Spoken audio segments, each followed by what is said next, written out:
नमस्कार, स्वागत है आपका एनएमएफ न्यूज में। मैं हूं आपके साथ शबनम। एक वो दौर था जब मजहब की दीवारें खड़ी कर जिन्ना ने देश के साथ घिनौना खेल खेला, हिंदुस्तान के सीने पर नफरत की एक ऐसी लकीर खींची जिसे हम पाकिस्तान के नाम से जानते हैं। अफसोस, आजादी के इतने साल, इतने दशक बाद भी आज कुछ सियासी चेहरे उसी नफरत की खेती को दोबारा लहराने की कोशिश कर रहे हैं और उसी कड़ी में नाम जुड़ता है असदुद्दीन ओवैसी का।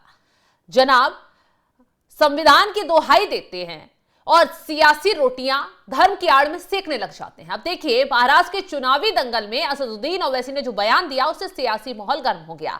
असदुद्दीन ओवैसी साहब क्या कह रहे हैं? कह रहे हैं कि एक दिन ऐसा आएगा जब हिजाब वाली लड़की देश की प्रधानमंत्री बनेगी। हालांकि जाहिर सी बात है, दिख रहा है असदुद्दीन ओवैसी मुसलमानों को किस कदर भड़काने की कोशिश में लगे रहे थे।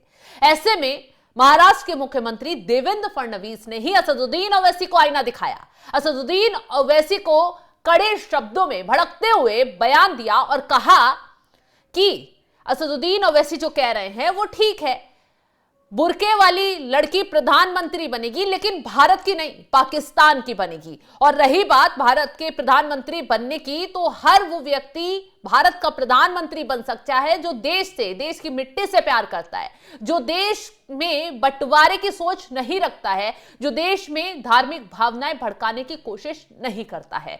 तो मुख्यमंत्री देवेंद्र फडणवीस की तरफ से असदुद्दीन ओवैसी को आईना दिखाते हुए साफ कर दिया गया कि जिस तरीके से वो राजनीति कर देश में एक नया माहौल बनाने की कोशिश कर रहे हैं, वो कोशिश ना की जाए। क्या कुछ कहा मुख्यमंत्री देवेंद्र फडणवीस ने? बयान देते हुए चलिए आपको बताते हैं। मुख्यमंत्री की तरफ से साफ साफ कहा गया कि अल्लाह जरूर चाहेंगे कि बुर्के वाली प्रधानमंत्री बने, लेकिन पाकिस्तान में, भारत में महादेव की मर्जी चलेगी। इस देश से प्रेम करने वाला और इस देश की मिट्टी से प्रेम करने वाला कोई भी प्रधानमंत्री बन सकता है। तो मुख्यमंत्री देवेंद्र फडणवीस की तरफ से साफ शब्दों में आईना दिखा दिया गया उन मजहबी लोगों को जो मजहब को आड़ बनाकर, जो धर्म को आड़े लाकर, देखिए कैसे मुसलमानों के बीच राजनीति करने पहुंच जाते हैं। असदुद्दीन ओवैसी उन्हीं महान नेताओं में से एक हैं। जब दंगे भड़कते हैं, जब बवाल भड़कता है, तो ये लोग सबसे पहले घरों में छुपते नजर आते हैं, लेकिन इस तरीके की बयानबाजी कर लोगों को जरूर भड़का जाते हैं।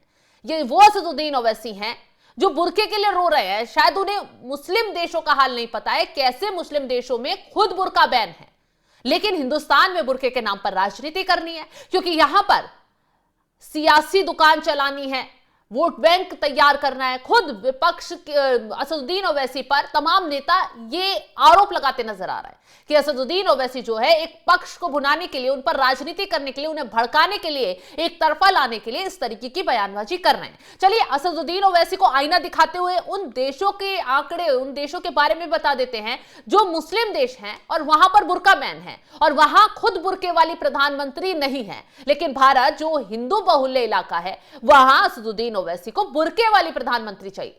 चलिए ग्राफिक्स के जरिए आपको बताते हैं किस किस देश में बुर्के पर बैन है। तजाकिस्तान, बुर्के और हिजाब पहनने पर सार्वजनिक स्थानों पर प्रतिबंध लगा हुआ है।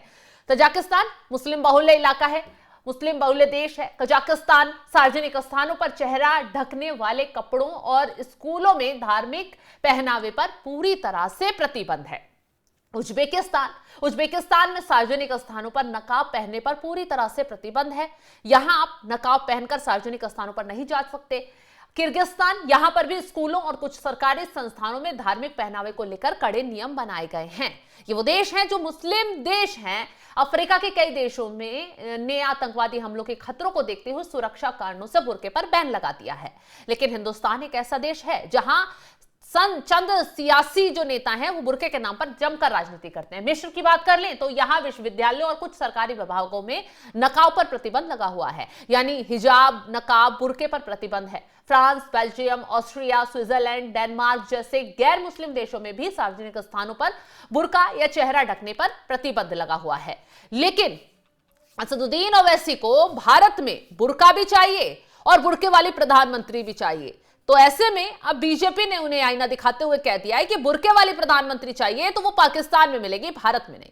भारत में धर्म देखकर, मजहब देखकर या फिर धार्मिक चीजों को बढ़ावा देकर प्रधानमंत्री नहीं बनाया जाता, बल्कि यहां पर जनता चुनती है कि वो कौन प्रधानमंत्री होगा। यहां योजनाएं, विकास, यहां जमीनी स्तर, नेताओं को देखकर चुना जाता है। यहां मजहब के नाम पर ना तो प्रधानमंत्री बनता है ना सीएम बनता है।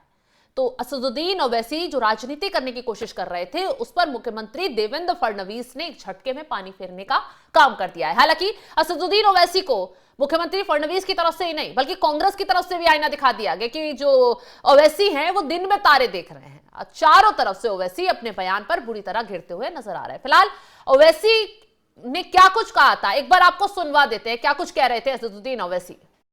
पाकिस्तान के संविधान में लिखा हुआ है कि सिर्फ एक ही मजहब का आदमी पाकिस्तान का प्राइम मिनिस्टर या सदर बन सकता है। बाबा साहिब अंबेडकर का जो संविधान है वो ये कह सकता है कि कोई भी भारत का नागरिक वजीर आजम बन सकता है, सदर जमहूरिया बन सकता है, चीफ मिनिस्टर बन सकता है, मेयर बन सकता है। और असदुद्दीन ओवैसी का ख्वाब यह है कि एक दिन आएगा इस देश में इंशाअल्लाह ताला, शायद हम और आप नहीं रहेंगे मगर देखना एक हिजाब पहनने वाली बेटी इस देश की वजीर आजम बनेगी इंशाअल्लाह ताला। तो असदुद्दीन ओवैसी के इसी बयान पर मुख्यमंत्री देवेंद्र फडणवीस ने पलटवार किया। इस बयान को लेकर आप क्या कुछ राय रखते हैं, कमेंट बॉक्स में जरूर बताइएगा। और जो मुख्यमंत्री देवेंद्र फडणवीस ने कहा है वो कितना सटीक है, इसको लेकर जरूर कमेंट कीजिएगा। और तमाम बड़ी खबरों की अपडेट के लिए आप हमारे साथ जुड़े रहें। नमस्कार।